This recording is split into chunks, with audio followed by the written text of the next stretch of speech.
You may have experienced hypocrisy in the church, maybe because of sexual immorality, molestation, fornication, cheating. You may be wondering how someone could be living in this certain kind of lifestyle and continue to come to church regularly, even though they're living a secret lifestyle, and you're struggling to forgive them. Maybe they haven't asked for forgiveness, and church members and authority figures have like seemingly brushed it off and acted like they don't care. Well, that's not true. It's not that they don't care.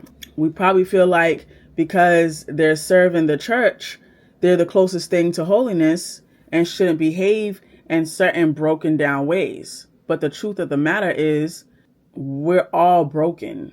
We live in a fallen world. You got blessings coming out of your mouth one minute and then curses coming out of your mouth the next minute. You might have turned away from God because of something like this, but in all reality, God is perfect and he has nothing to do with sin.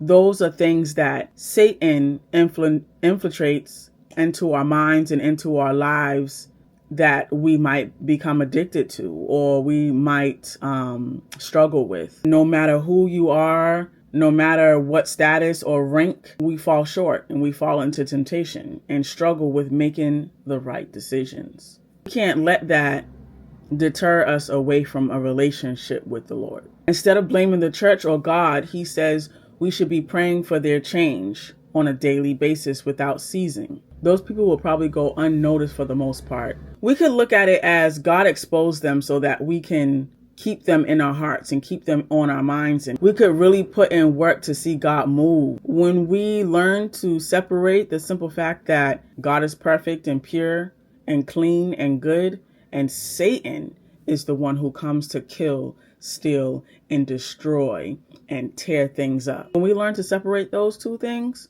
we can actually live a more serene life, a more peaceful life. He wants us to pray for them while they act like the enemy. Try not to focus on the hypocrites. Focus on your relationship with Christ. Live a life that can hopefully encourage people who say one thing and do another to turn and seek after the Lord. I hope this gave you a brand new perspective on how you can go about dealing with people who may not be all the way there yet or don't practice what they preach. Pray for them. Pray for me. Thank you so much for clicking on my video.